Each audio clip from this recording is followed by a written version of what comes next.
7h21. Com a crise na Venezuela, muitas pessoas acabam buscando refúgio em países vizinhos como a Colômbia e o Brasil. O estado de Roraima acaba sendo a porta de entrada para milhares de venezuelanos aqui no nosso país. Além da Venezuela, outros países como a Síria, por exemplo, também vivem conflitos e acabam forçando milhares de pessoas a mudarem de endereço. E nessa busca de um lugar mais tranquilo e mais seguro, muitos imigrantes acabam sendo vítimas do crime de xenofobia. E para falar sobre isso, hoje nós vamos conversar com a advogada, professora e mestranda na área de educação em direitos humanos pela Unesp, Flaviana de Freitas Oliveira. Bom dia, Flaviana, bem-vinda ao Líder Notícias. Bom dia, obrigada.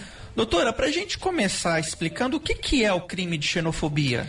O crime de xenofobia, ele se manifesta principalmente na questão do ódio ou medo em relação a pessoas estrangeiras ou estranhas. Então, o crime de xenofobia, principalmente sempre quando a pessoa tem algum ato discriminatório, preconceituoso ou algo do tipo, às vezes chega a violência em relação a alguém que não está baseado na mesma etnia ou na mesma identidade nacional. Doutora, bom dia. A gente pode falar de fatores de risco que acabam promovendo a xenofobia? Sim, a falta de integração entre culturas, isso acontece muito por falta de atitudes governamentais nesse sentido. E até mesmo essas frequentes ameaças terroristas que temos visto no mundo, isso acaba fazendo com que as pessoas tenham mais medo dos estrangeiros, né? E acaba tendo essa relação de ódio com todas as pessoas que vêm de outro país e às vezes até mesmo de outros estados ou regiões. Doutora, a senhora falou aí de pessoas que vêm de outros países, mas a migração dentro do próprio país também pode ser considerado um crime de xenofobia? A gente sabe que o estado de São Paulo recebe aí milhares de pessoas que vêm do Nordeste, do Norte, do Sul, enfim, do Centro-Oeste do país. É também um crime de xenofobia? Claro, nesse caso a gente vê um crime de xenofobia existente em relação à localização geográfica ou a uma cultura diferente, e não por causa da etnia por si só.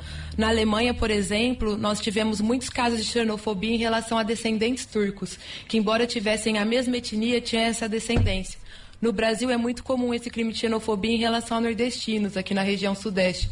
Então, pessoas da região sudeste que acabam por cometer atos de xenofobia em relação a nordestinos por causa de diferença de localização geográfica ou até mesmo a diferença cultural. Doutora, aquela, digamos assim, uma brincadeira de mau gosto que o pessoal acaba falando, tem gente que é meio lento, então chama ele de baiano. É assim porque é nordestino.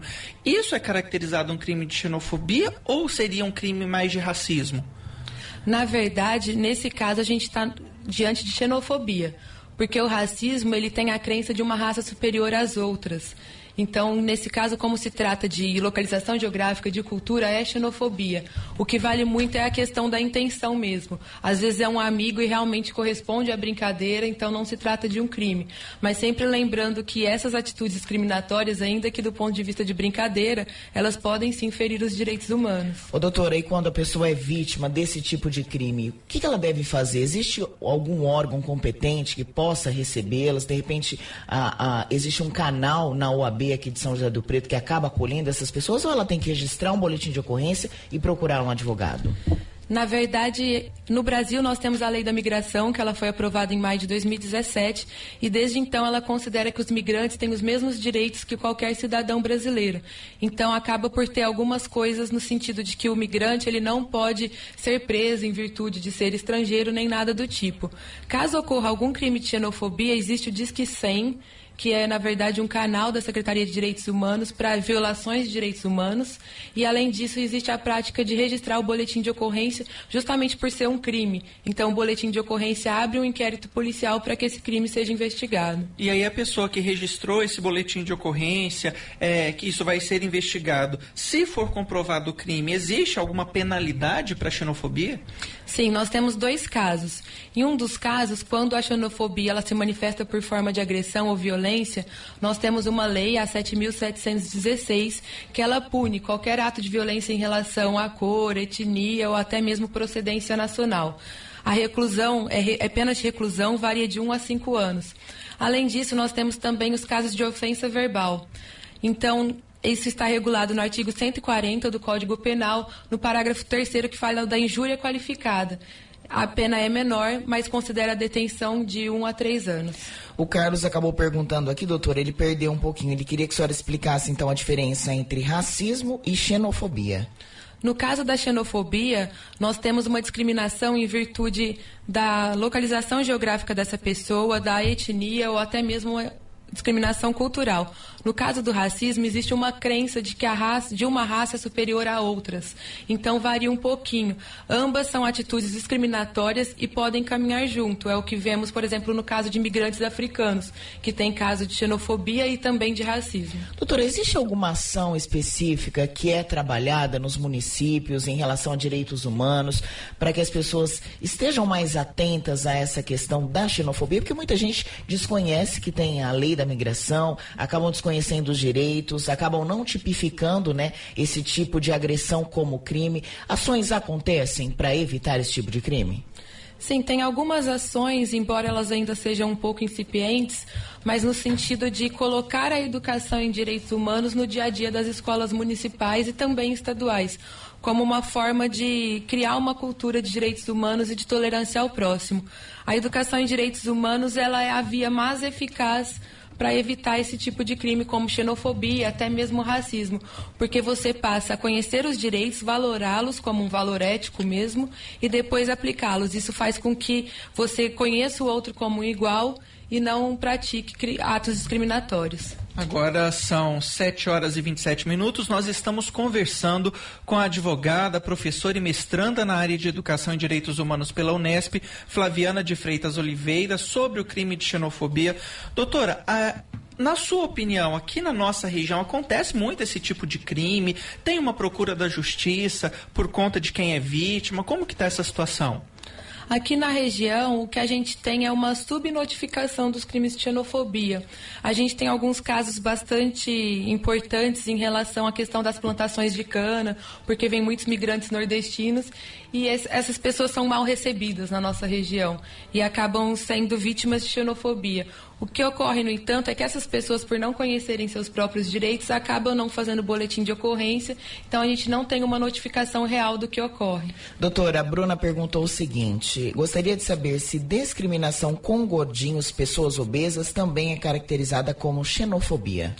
Não, nesse caso, a xenofobia é o que eu disse, ela sempre se trata de uma questão de identidade, de localização geográfica, de cultura. Quando se trata da chamada gordofobia, nós podemos ter um caso de injúria, pode até chegar à lesão corporal, mas não está enquadrado dentro da xenofobia. No caso do crime de xenofobia, as ofensas mais comuns, elas são verbais, elas chegam à agressão física. Como que são essas agressões, doutora?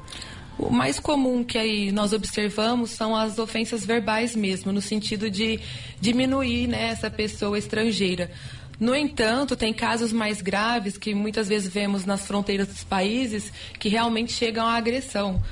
No caso de lesão corporal, né, até casos de morte por conta da xenofobia. Na rede social também é crime, se alguém fala alguma coisa. Na rede social também. Se uma pessoa discrimina, ofende outra pessoa em virtude da xenofobia, ainda que na rede social, é o crime da mesma forma. Doutora, tem como prevenir a xenofobia?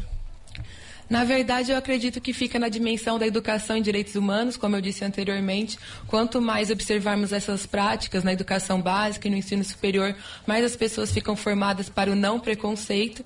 E também acredito que por meio de ações governamentais, no sentido de promover uma maior cultura entre os povos, uma maior aceitação. A Secretaria Especial de Direitos Humanos registrou em 2015 um aumento de 663% dos casos de xenofobia em relação ao ano de 2014. Então é muito consistente no país, embora pareça que não, que o brasileiro é afetivo, que recebe bem, é muito consistente e por isso é tão importante essa via da educação em direitos humanos. Tá certo. Nós conversamos hoje com Flaviana de Freitas Oliveira sobre o crime de xenofobia. Ela que é advogada, professora e mestranda na área de Educação e Direitos Humanos pela Unesp. Doutora Flaviana, muito obrigado pela participação aqui no Líder Notícias. Eu quem agradeço. Muito obrigada.